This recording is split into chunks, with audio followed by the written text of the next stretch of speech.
Eu começaria com um tema no qual eu não gostaria de passar muito tempo neste painel, que é o tema da reforma da Previdência.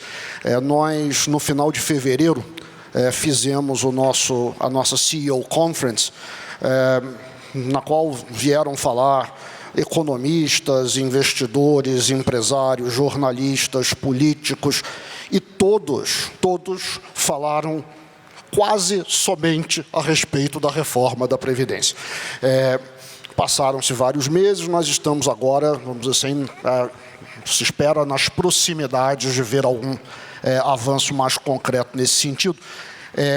Eu, como eu disse, gostaria de falar pouco a respeito disso, para que a gente tenha tempo para falar sobre outras coisas que eu acho que estão, vamos dizer assim, são objeto de interesse e curiosidade.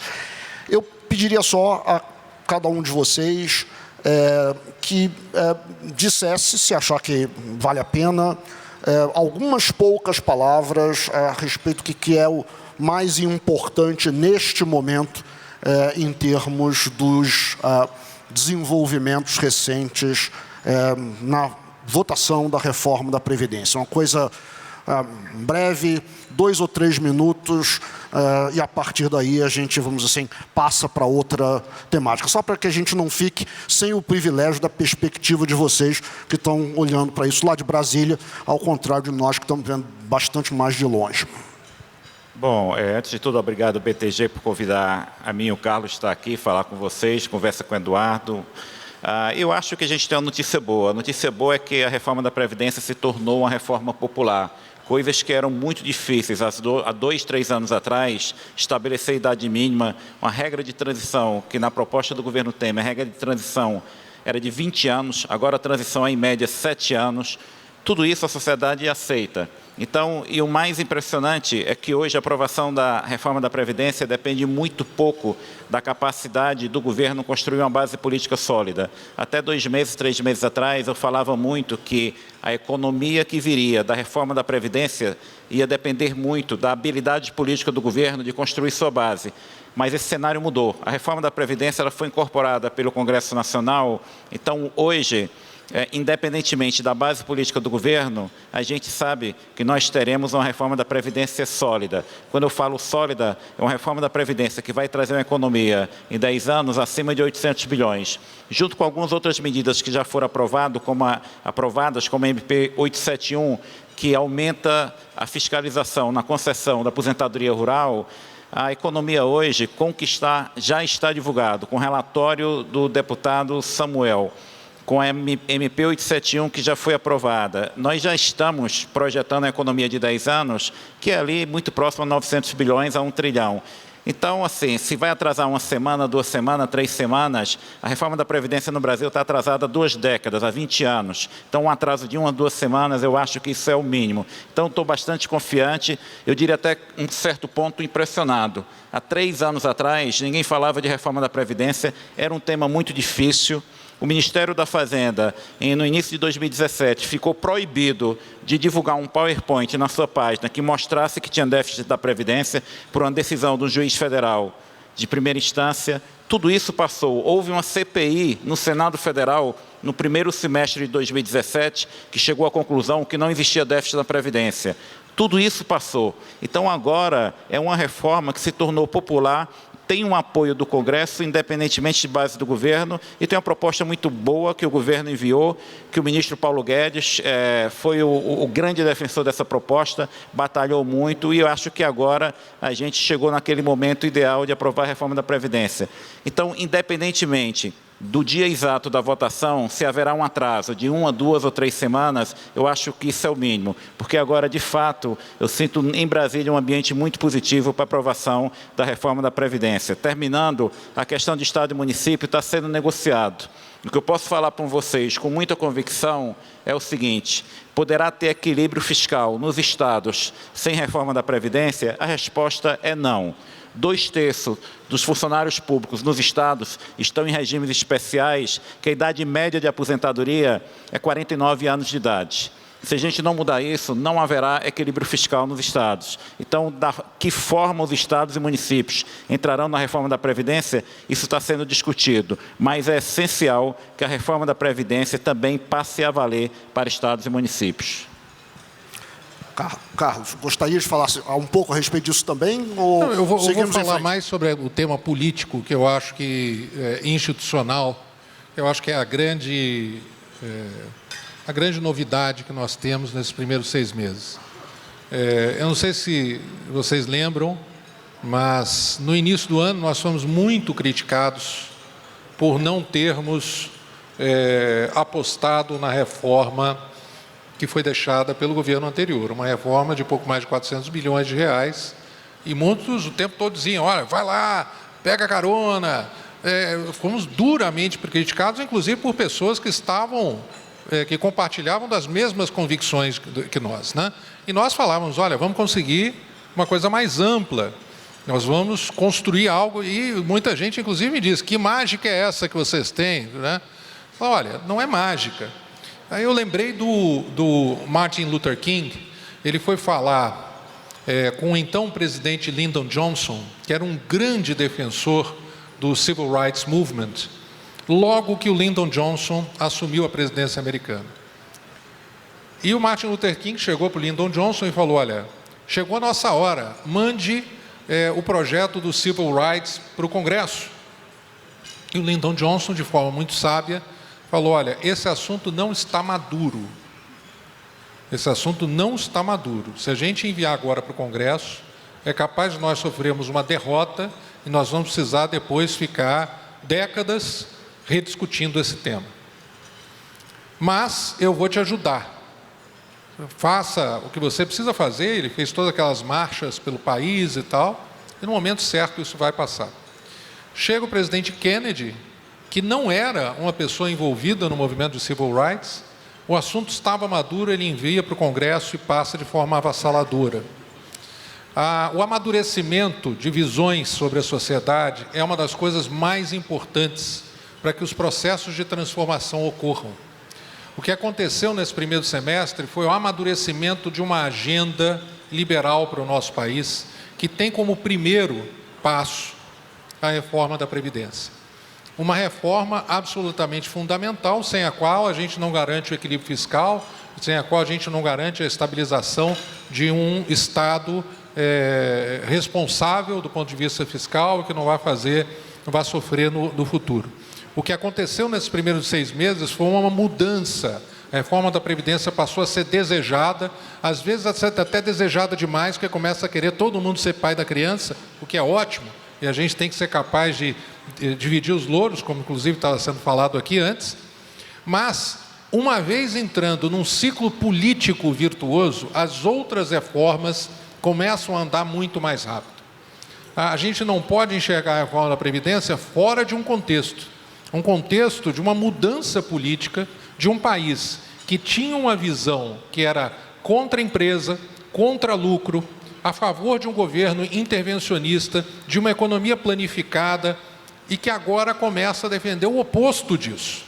A reforma da Previdência, de um lado, é fundamental, é uma das 3 reformas que vão garantir um governo muito menor do ponto de vista fiscal, Previdência, desestatizações e reforma do Estado, mas ela é parte de um todo, de uma grande transformação pela qual o nosso país está passando hoje. Muito bem. Então, passando agora a olhar um pouco mais para frente, tá?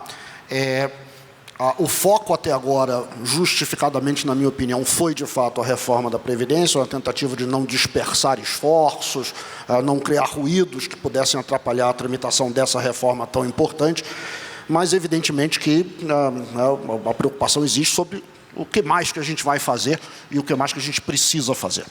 Eu queria ouvir um pouquinho de cada um a respeito das suas respectivas áreas de responsabilidade. Eu começaria aqui com o Mansueto. Mansueto, o que é, então, a agenda de consolidação fiscal para além da reforma da Previdência? em linhas gerais, sem precisávamos, assim, detalhes que a maior parte de nós não vai nem conseguir entender, mas o que é a lógica da consolidação fiscal pós-reforma da Previdência? Acho que é muito simples. Quando eu falo que é simples de entender, não significa que seja simples ou fácil de implementar. A reforma da Previdência, a primeira, é essencial, mas além da reforma da Previdência, para a gente cumprir com o teto dos gastos, que foi a emenda constitucional 95 aprovada no final de 2016, que fala que nos próximos 10 anos a despesa não financeira do governo central crescerá de acordo com a inflação, quebrando um padrão de 20 anos que a despesa do governo federal, a despesa não financeira, crescia em termos reais 6% ao ano, para cumprir o teto dos gastos, o que nos levará novamente a ter um superávit primário, que a algum ponto, mais ou menos lá em 2023, começa a estabilizar a dívida. O governo vai ter que fazer uma série de reformas. O governo vai ter que rever, por exemplo, a política de contratação. A gente vai ter que passar alguns anos sem fazer concurso público. Nós teremos que controlar o crescimento salarial, aumento salarial de funcionário público. Nos últimos 3 anos, inclusive 4 anos, 2016, 17, 18 e 19, no meio da crise, funcionário público teve aumento real todos os anos. O governo vai precisar fazer uma reforma administrativa. Hoje, no serviço público, se você ingressa no serviço público recém-formado, com 24, 25 anos, aos 35 anos, você chegou no final da sua carreira. Então, um rapaz de 35 anos, o único incentivo que ele tem é lutar por aumento salarial. E uma pessoa com 35 anos não pode chegar no final da sua carreira. A gente vai precisar reestruturar todas as carreiras do serviço público, inclusive começando com salários menores. E nós vamos ter que também entrar num debate difícil aí de desindexação. Você tem uma grande parte da despesa pública indexada, uma grande parte da despesa pública ela é vinculada, por exemplo, o governo teve que fazer nesse ano um corte de mais de 30 bilhões de reais, o que vai atrapalhar a execução financeira de alguns ministérios. Alguns ministérios hoje não têm dinheiro para terminar o ano, ao mesmo tempo em outros ministérios está sobrando dinheiro. Às vezes o próprio ministério que está precisando de 100 mil reais, ele tem impulsado, tem na conta dele 2 milhões de reais que ele não pode gastar, porque no Brasil a gente criou vinculações. Essa receita tal tem que ser gasta com essa despesa que é obrigatória. A despesa obrigatória você só pode pagar quando ela de fato ocorre, quando o serviço é prestado.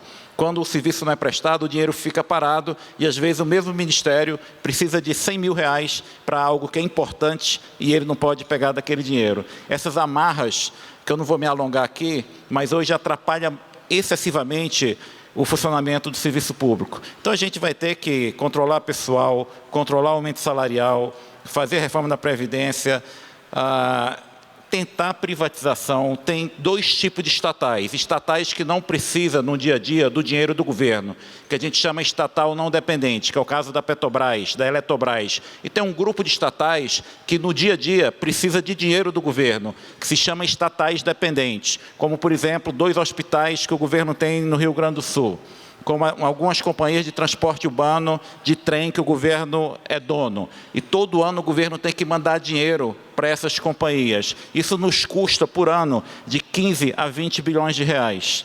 Parte dessas estatais não dependentes não tem motivo, não tem porquê estar com o governo. Podem claramente ser privatizadas. Não vai nos dar ganho financeiro, mas vai tirar do tesouro uma despesa.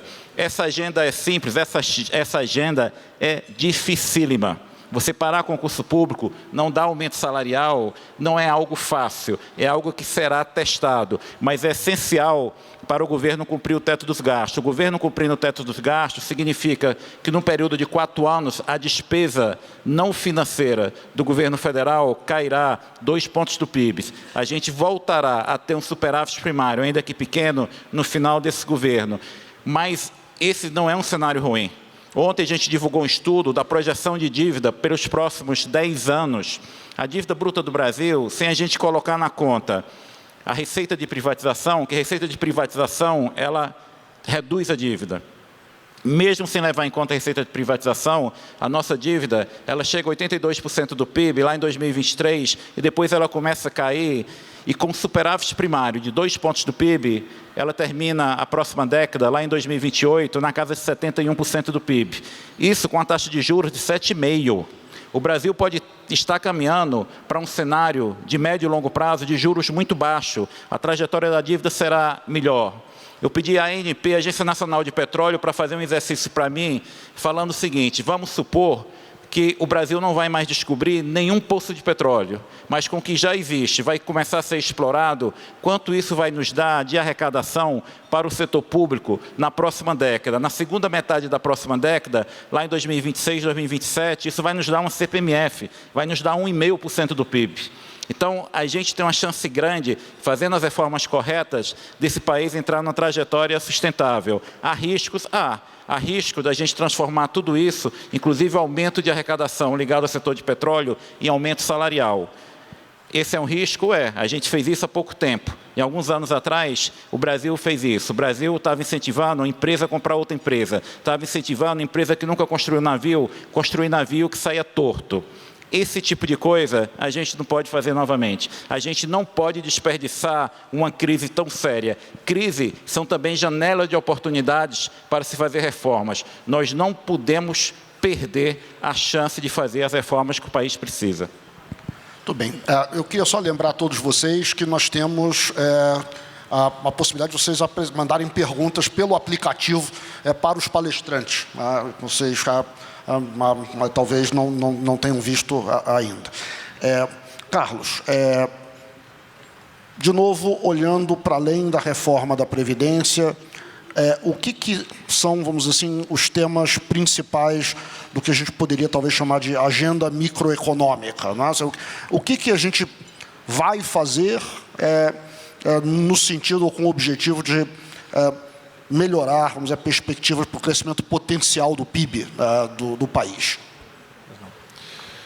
Olha, Lu, tem um indicador que, para mim, é um dos mais trágicos do fracasso do modelo econômico das últimas décadas. Em 1980, a produtividade média de um trabalhador brasileiro era cerca de 40% a 42% da produtividade média de um trabalhador americano. E nós vínhamos crescendo nesse indicador. Tudo indicava que o Brasil estava no caminho correto para aumentar a sua produtividade. De lá para cá, quase que monotonicamente, esse indicador vem caindo, até que hoje está em torno de 24%. Ou seja, em 1980, você precisava de 2,5 brasileiros para produzir o que um americano produzia, hoje precisa de mais de 4. Essa é uma tragédia. Enquanto outros países convergiram, nós divergimos, nós empobrecemos, nós nos tornamos cada vez menos produtivos. Não é que a empresa produza menos parafusos por trabalhador, não é que uma indústria automobilística produza menos carros por trabalhador, é porque nós produzimos as coisas erradas, de forma errada, e num país em que o intangível cada vez é mais importante, a agregação de valor em todas aquelas tarefas que não são físicas necessariamente, ficou muito aquém daquilo que outros países conseguiram avançar.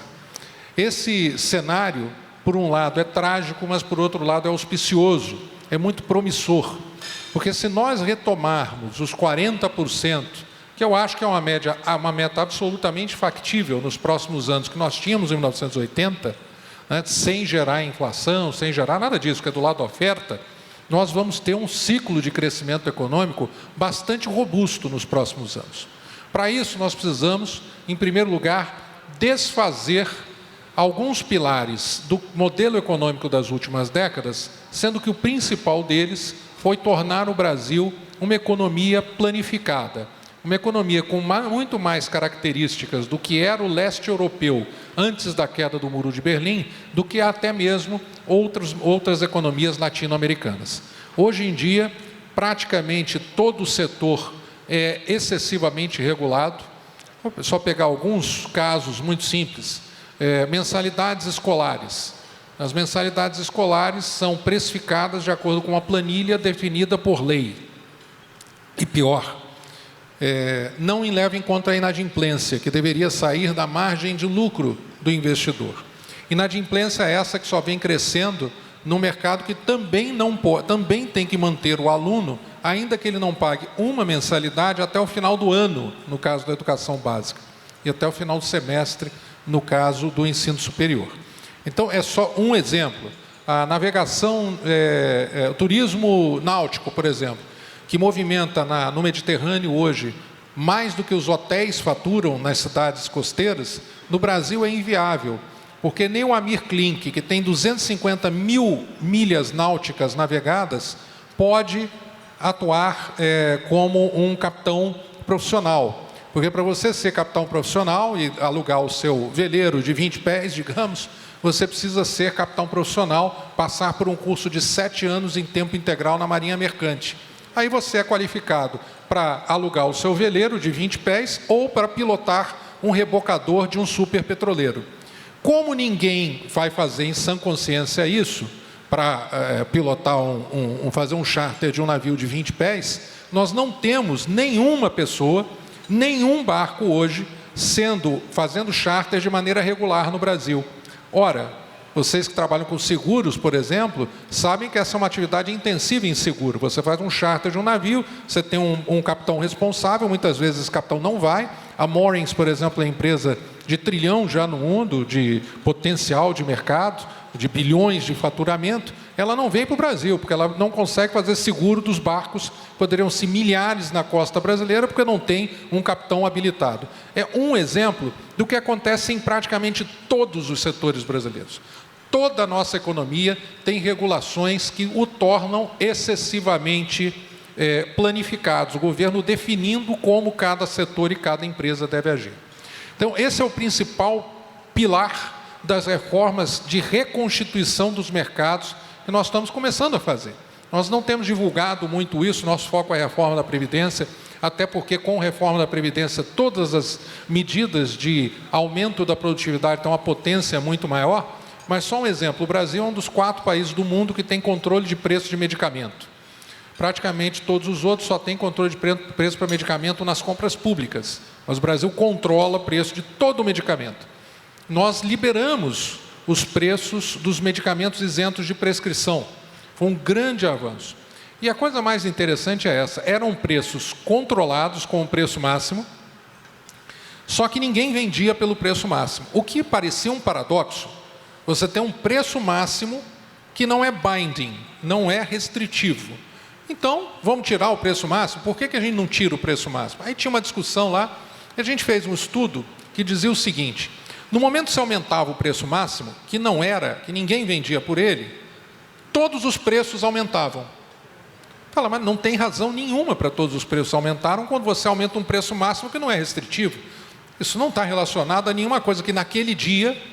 O que a gente descobriu? Que o preço máximo era um mecanismo de ponto focal que a gente usa em teoria econômica, a gente cita, para que um oligopólio que teria que ser competitivo se coordenasse e aumentasse todo mundo o preço. Ou seja, paradoxalmente o preço máximo agia para que o preço fosse maior do que o preço na livre competição. Algumas indústrias até falaram nos bastidores assim, agora como é que a gente vai definir nosso preço? Que é uma coisa, nós perdemos a capacidade de definir preço, perdemos a capacidade de tomar decisões no mercado livre. E a gente está recompondo isso agora, com medidas em várias áreas, em 5 grandes plataformas. O Simplifica, que nós estamos, por exemplo, vamos praticamente extinguir grande parte do e-social, acabar com tudo aquilo que não precisa, é uma grande chaga nas empresas, uma grande rede hospitalar, por exemplo, já gastou 8 milhões de reais com as várias versões do e-social. Nós vamos simplificar muito o Bloco K, que é um sistema dos anos 70 das economias planificadas, que hoje atrapalha as indústrias. É uma agenda grande e nós vamos institucionalizar um processo de simplificação continuada no governo. É um projeto de lei que a gente está desenhando agora.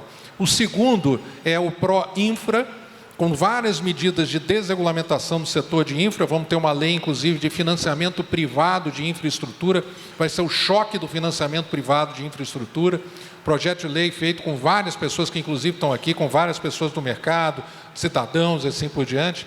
Nós temos o Concorrência para a Prosperidade, que é a revisão de tudo aquilo que atrapalha os setores.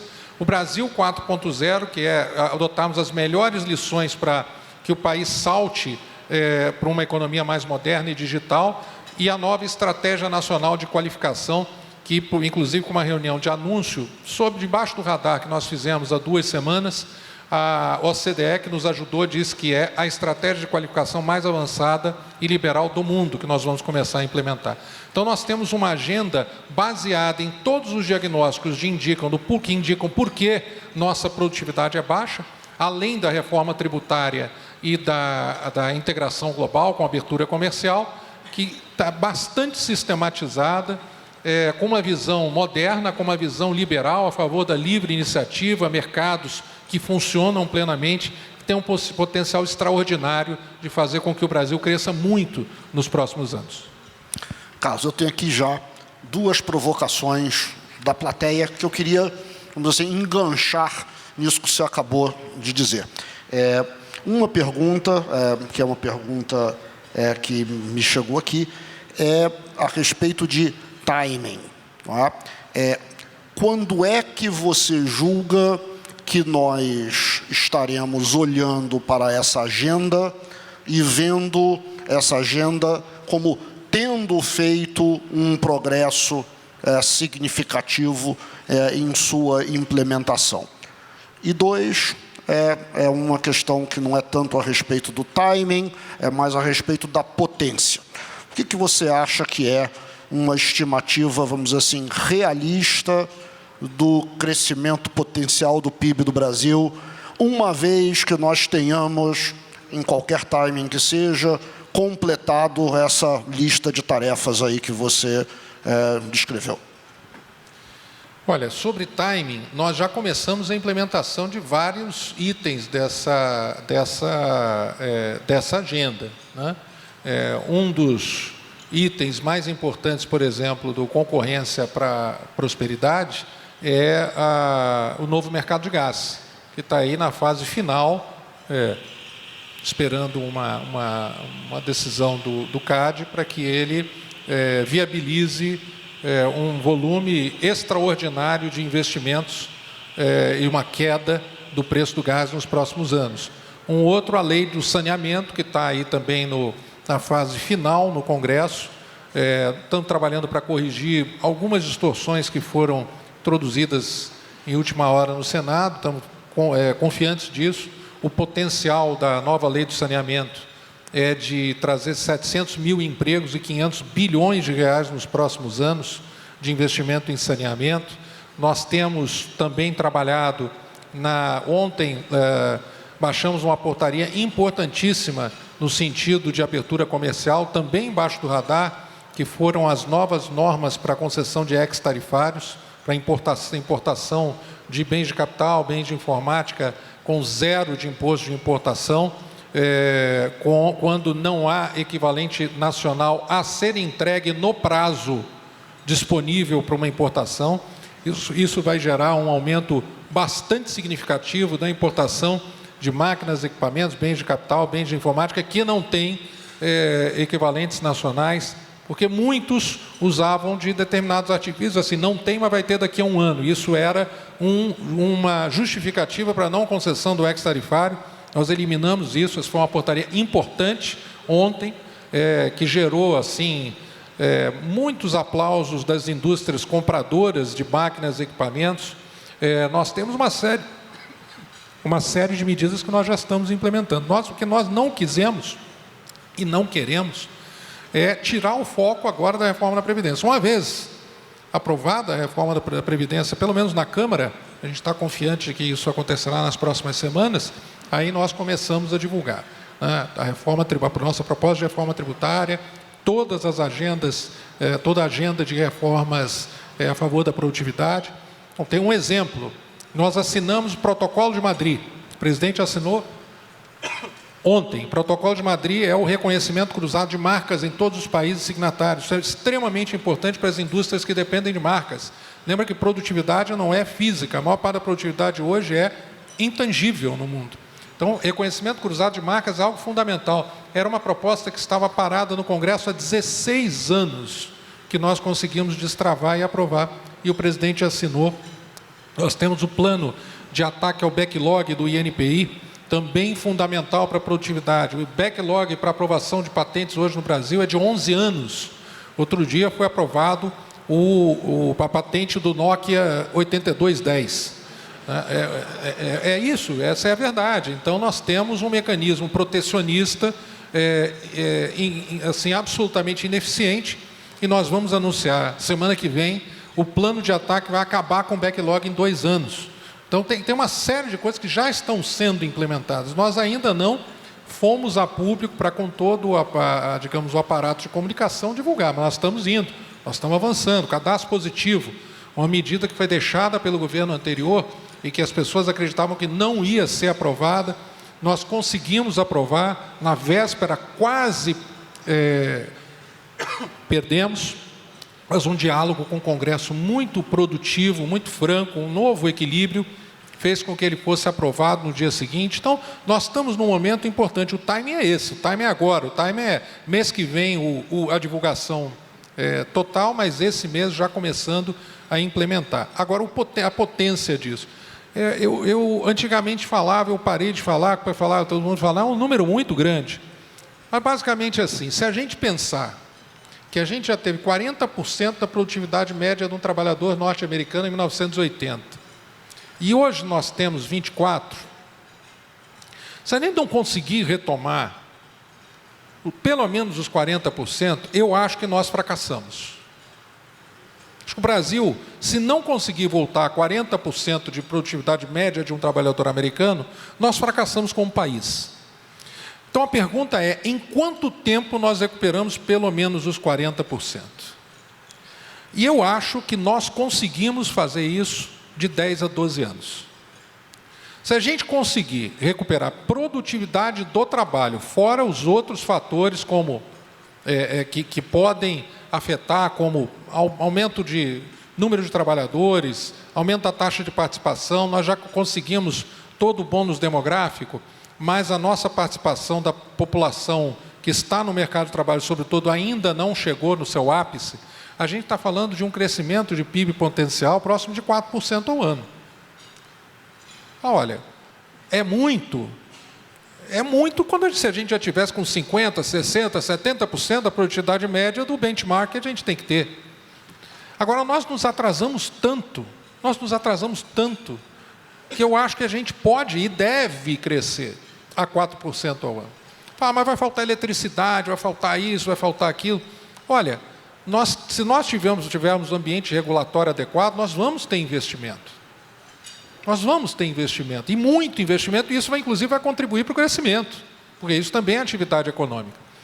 Mas tem um outro ponto que é extremamente importante. Não vamos olhar o ponto de vista físico apenas. Grande parte desse crescimento é uma realocação de recursos e crescimento de valor, de intangível. Se nós medirmos a produtividade física, empresa a empresa, de empresas grandes brasileiras contra empresas grandes médias da OCDE, não é muito diferente. Ou seja, número de lâmpadas por trabalhador, toneladas de aço por trabalhador, é a mesma coisa. Agora, que tipo de lâmpada você produz? Que serviço você dá para seu cliente do aço? Isso aqui que é a grande diferença. Nós ficamos parados numa época com indústria 2.0 ainda, numa época em que não há mais preocupação com a próxima portaria do governo do que em conquistar um cliente, e nós perdemos o bonde da história. Então, esse crescimento ele não é tão intensivo em energia elétrica, em commodities, em nada disso. Ele é muito intensivo em capital humano, em boa regulação, em bons empresários e mais mercados. Bom, obrigado, Carlos. Eu tenho aqui, de novo, uma outra pergunta que vem da plateia, mas que eu, pelo menos em parte, teria feito de qualquer maneira, que é a respeito da reforma tributária. Tá? Existe um projeto já em tramitação no Congresso Nacional e existe a expectativa de que o governo vá apresentar ele próprio, em algum momento, a sua própria posição a respeito do modelo ideal de reforma tributária, que pode ou não ser exatamente aquele do projeto que está em tramitação. A pergunta vocês poderiam dizer alguma coisa sobre o que é a visão do governo a respeito daquele projeto? E a pergunta vem aqui, inclusive, com detalhes. A sensação é de que, entre o que o governo gostaria de ver e o que o projeto em tramitação no Congresso já prevê, os dois pontos, pelo menos mais visíveis, de discordância seriam que o governo estaria preferindo fazer, num primeiro momento pelo menos, apenas a unificação dos impostos federais e não fazer a unificação com os impostos estaduais, municipais também, e que o governo teria uma ideia diferente a respeito de desoneração de folha de pagamento e de criação de tributos que pudessem vir, vamos dizer assim, a substituir essa arrecadação, que não fossem, vamos dizer, envolver receitas do imposto sobre bens e serviços, ou VAT, ou como quiser chamar. Dá para falar um pouquinho a respeito disso, Mansueto, Carlos? Eu acho que o Carlos vai falar melhor do que eu. Vou falar um pouco do processo e colocar algo aqui, inclusive como representante do governo, não deveria colocar na mesa, que é um pouco de cautela. Em que sentido? A reforma da Previdência chegou num ponto de consenso, porque a reforma da Previdência ela vem sendo debatida intensamente nos últimos 3 anos. A gente passou 3 anos, semanalmente, falando em reforma da Previdência para chegar a um ponto em que as pessoas, que os meios de comunicação, todos apoiam a reforma da Previdência e entendem a reforma da Previdência. Para você mudar, para você fazer uma reforma, tem um longo período de debate, de discussão, de convencimento. Se vocês me perguntarem, então você vê a mesma coisa em reforma tributária? E a resposta muito sincera é não. Reforma tributária, você tem pelo menos 3 reformas tributárias. Tem aquela que já está sendo tocada pela Câmara dos Deputados, tem a do governo federal que vai ser enviada e tem uma que os estados estão construindo. Então, no segundo semestre, provavelmente, a gente vai ter no Congresso 3 propostas de reforma tributária. Essas 3 propostas de reforma tributária terão que ser transformadas em uma proposta para se formar um consenso e aprovar. Eu não tenho hoje capacidade de apostar na velocidade desse processo. Inclusive porque reforma tributária é um tema, entre aspas, consensual, que está na mesa há 20 anos. O Brasil tem um péssimo sistema tributário, um sistema tributário complexo, um sistema tributário que é injusto. Quando eu estava no setor privado, eu ganhava mais, minha carga tributária era metade do que eu pago de carga tributária hoje, ganhando um salário menor. Você tem diversos incentivos fiscais que não é fácil mudar, incentivos de um ponto de vista estadual. Então, reforma tributária é um dos temas mais complexos que eu acho que existe. Não é fácil se chegar a um consenso. Normalmente se coloca a reforma tributária, se você olhar as tentativas de reforma tributária dos últimos 20 anos, sempre se chegou muito próximo, sempre se falava, há um consenso agora para mudar e não se aprovou em 2 décadas reforma tributária alguma. Ao contrário, a gente tem hoje um sistema que é muito mais complexo, que é muito mais incerto e que o empresário, ele termina o ano fiscal, ele não tem certeza se o ano fiscal que terminou, ele cumpriu ou não com suas obrigações, porque há também uma incerteza em relação à fiscalização. Então, é preciso mudar tudo isso. A gente sabe, o governo tem uma proposta, o secretário Marco Sintra desenhou uma boa proposta de tentar reduzir o número de impostos, começando justamente pela fusão de alguns impostos federais. No segundo momento, iria para a questão de imposto de renda, mas num segundo momento, mas novamente, no segundo semestre desse ano, nós teremos no Congresso, não uma, 3 reformas, 3 propostas de reforma. É diferente da reforma da Previdência, que a gente teve um debate longo e o governo mandou uma proposta da Previdência e a discussão partiu daquela proposta única. Na tributária, não. Nós teremos a reforma que já está em tramitação na Câmara dos Deputados, uma reforma que os estados estão desenhando, tem hoje isso nos jornais, e a terceira reforma, que é a proposta do governo. Como tudo isso vai se conciliar, eu acho que é muito cedo para a gente falar, mas pelo menos do ponto de vista de governo, haverá um esforço muito grande do governo, do ministro Paulo Guedes e do secretário Marco Sintra, de se tentar chegar a um denominador comum para a gente melhorar a questão tributária do Brasil, que de fato é grave, é uma das razões por trás do custo Brasil, e novamente, é algo que prejudica sensivelmente o setor privado e o crescimento. Apenas um alerta, novamente sendo muito sincero com vocês. Em toda essa discussão de reforma tributária, há algum espaço para redução de carga tributária nos próximos 2, 3, 4 anos? A resposta é não. A gente tem hoje um déficit primário de 140 bilhões de reais que a gente precisa transformar em um superávit de 140. A gente está falando de um ajuste fiscal de 300 bilhões de reais que ainda terá que ser feito. Um país que está nessa situação, ele tem algum espaço para reduzir carga tributária imediatamente, os próximos 2, 3, 4 anos, não há essa possibilidade. Pode ter redução de carga tributária se aumentar a base. Mas, novamente, o Brasil não pode perder a arrecadação. Neste ano, o país está com uma grande dificuldade de cumprir a meta de primário, teve que fazer um congelamento do seu orçamento de 30 bilhões, porque a projeção de arrecadação está com uma queda de 30 bilhões de reais. Então, esse país que ainda tem um ajuste de 300 bilhões para ser feito, sendo muito sincero com vocês, eu não vejo espaço nos próximos 2, 3, 4 anos para a redução de carga tributária. O que se pode avançar é numa reforma tributária que, de fato, torne o nosso sistema mais simples, mais funcional e mais justo, e, ao longo do tempo, reduzindo o gasto, aí sim, no futuro, a gente abre espaço para reduzir carga tributária. O grande desafio desse governo é justamente fazer o ajuste fiscal pelo lado da despesa, porque o Brasil tem uma carga tributária muito alta para o nosso padrão de desenvolvimento. A carga tributária do Brasil é cerca de 33% do PIB, a média da América Latina é 22%, 23% do PIB, então a carga tributária do Brasil é muito alta, a gente tem que cortar a despesa, e esse sistema tributário complexo a gente tem que simplificar e torná-lo mais justo. Eu acho que esse é o desafio. Em termos de tamanho de arrecadação, é um debate muito mais para o futuro, mas mesmo a simplificação e a fusão desses diversos impostos e contribuições no número menor, isso será um debate difícil.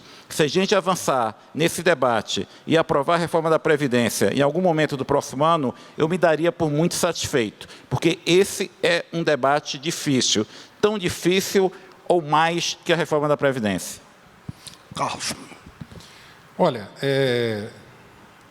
cada um tem o seu perfil, né?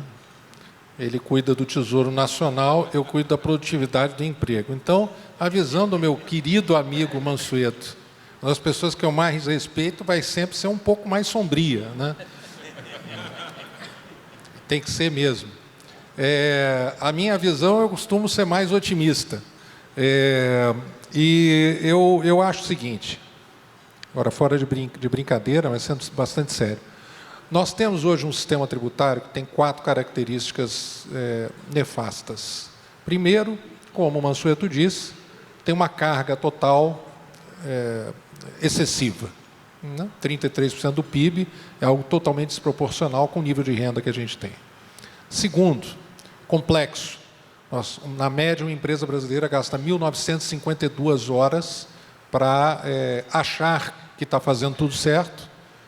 Porque o terceiro problema é que ela nunca tem certeza, para achar que está fazendo tudo certo por ano. O segundo país gasta 1.000 e o terceiro 300 horas. Ou seja, não só nós somos o mais complexo, mas como nós somos muito mais complexos do que qualquer outro.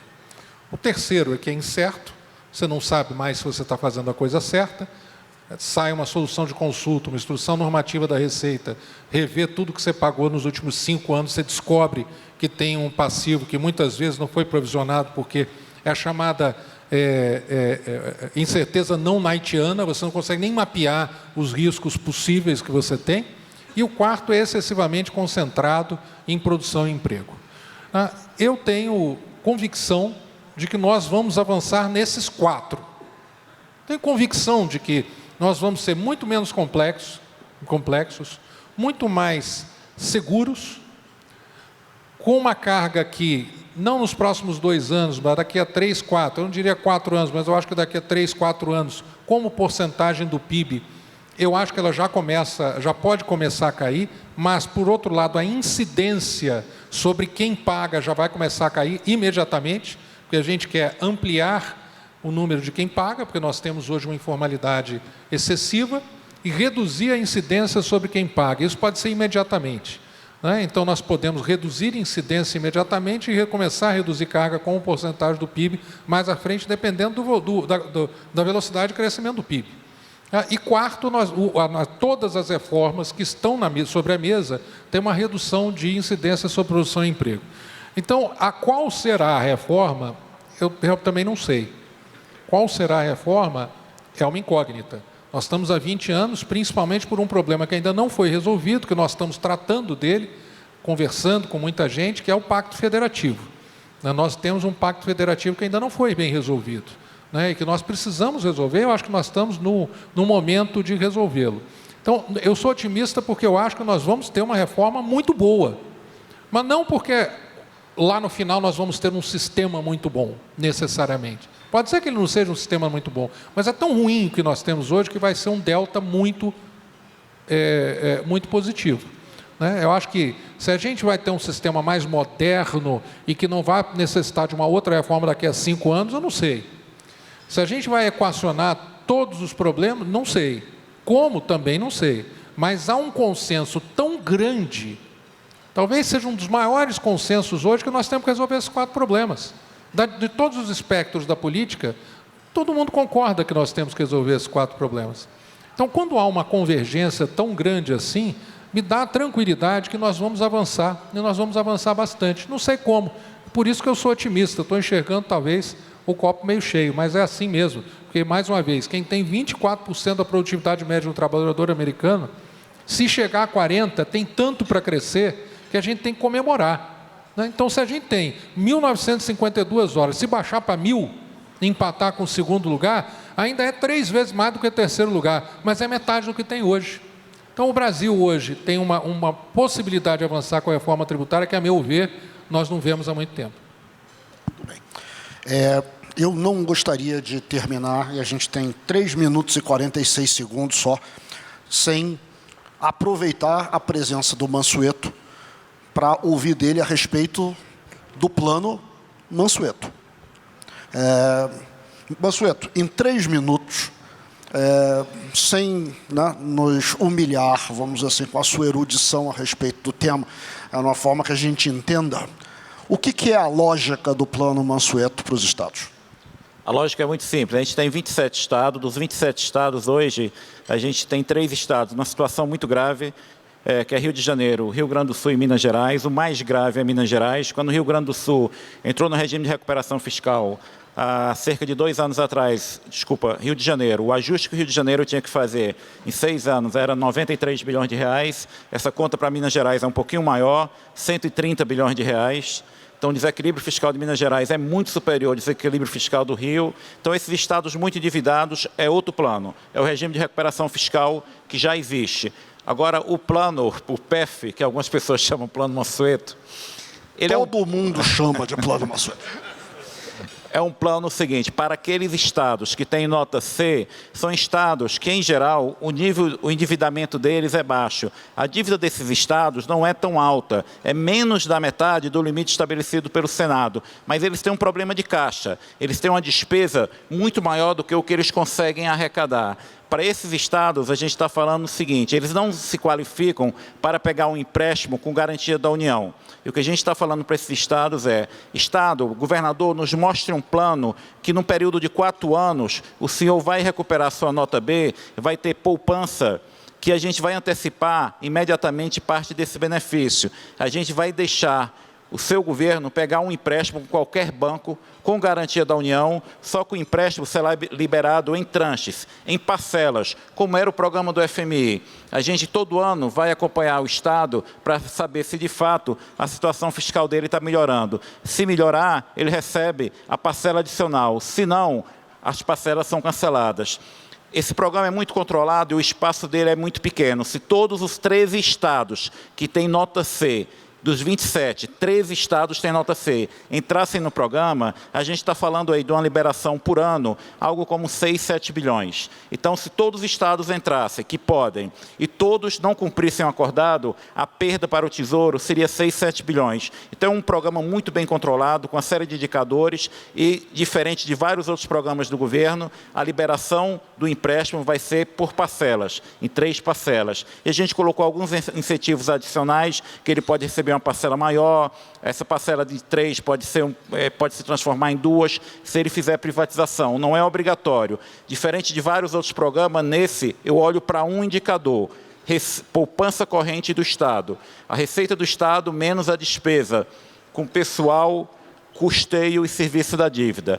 esses estados que têm nota C, esse indicador poupança deles é negativo. Eu quero que eles transformem essa poupança em um número positivo até 2022. Então, um programa que foi bem aceito e a gente aproveitou para corrigir alguns pontos da Lei de Responsabilidade Fiscal, que também está lá no Congresso, mas, enfim, o Banco Mundial nos ajudou a modelar o programa. Eu acho que, por enquanto, a gente está bastante esperançoso que isso vá para frente. Agora, sendo muito sincero com vocês, a minha visão de longo prazo, eu já falei isso nessa semana ao Supremo Tribunal Federal, a minha visão de longo prazo, num período à frente, é o seguinte: o governo brasileiro, em algum momento, mais à frente, ele não tem condições de dar garantia a empréstimo para Estado. A gente vai ter que voltar novamente a pensar em deixar os Estados mais livres para se financiarem no setor privado.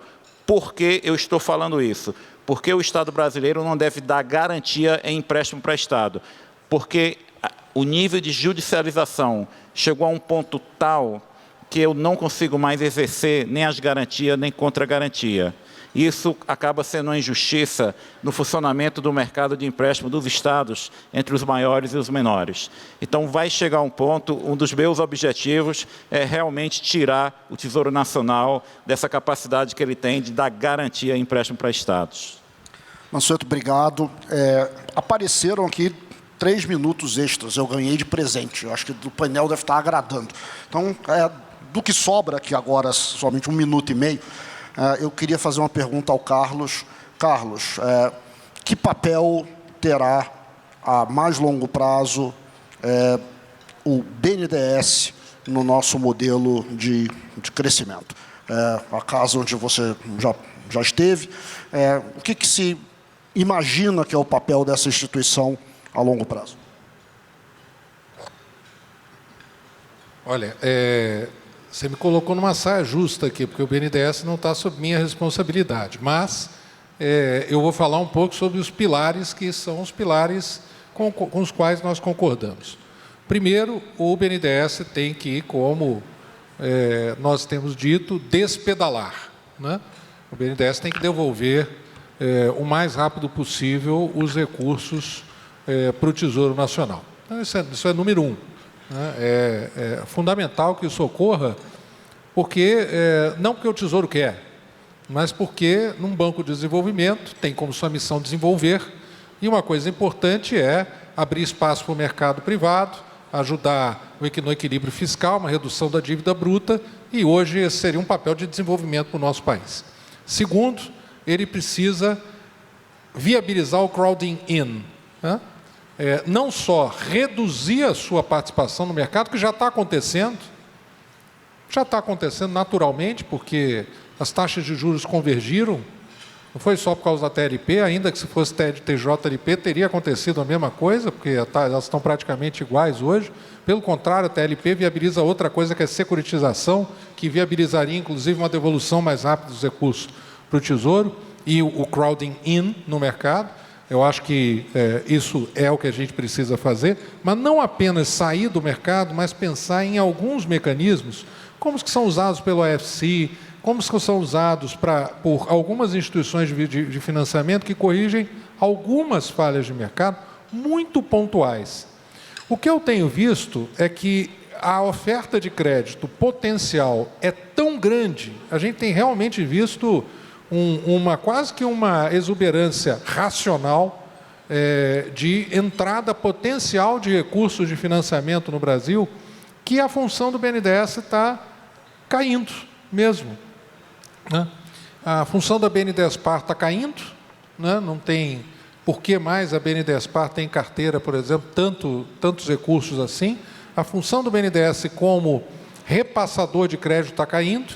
E o BNDES vai ter que se reinventar. Ele vai ter que ser, número 1, um grande banco de investimentos da União, né? Tem que ajudar a União a recompor e se desfazer dos seus ativos, né? Rever todos os seus ativos, encontrar soluções que um banco de investimento traria. Ele tem que ser um parceiro da União para encontrar esses mecanismos. Atuar eventualmente em algumas falhas de mercado, em financiamento de muito longo prazo, até que o mercado vá enchendo o pipeline, que começa com prazo mais curto. Hoje nós já estamos chegando a 10, 12, 14 anos, mas não necessariamente 30, por exemplo. que é importante para rodovia, para ferrovia, desculpe, e saneamento, principalmente. Então, num primeiro momento, mas no longo prazo isso também perde muito a função.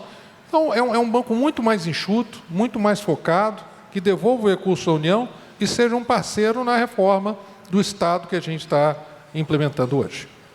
Muito obrigado, secretário Mansueto. Muito obrigado, secretário Carlos da Costa. Com isso, a gente encerra e passa imediatamente para o próximo painel, que será mediado pelo meu colega, o sócio sênior do BTG Pactual, André Esteves. Esteves, sua vez.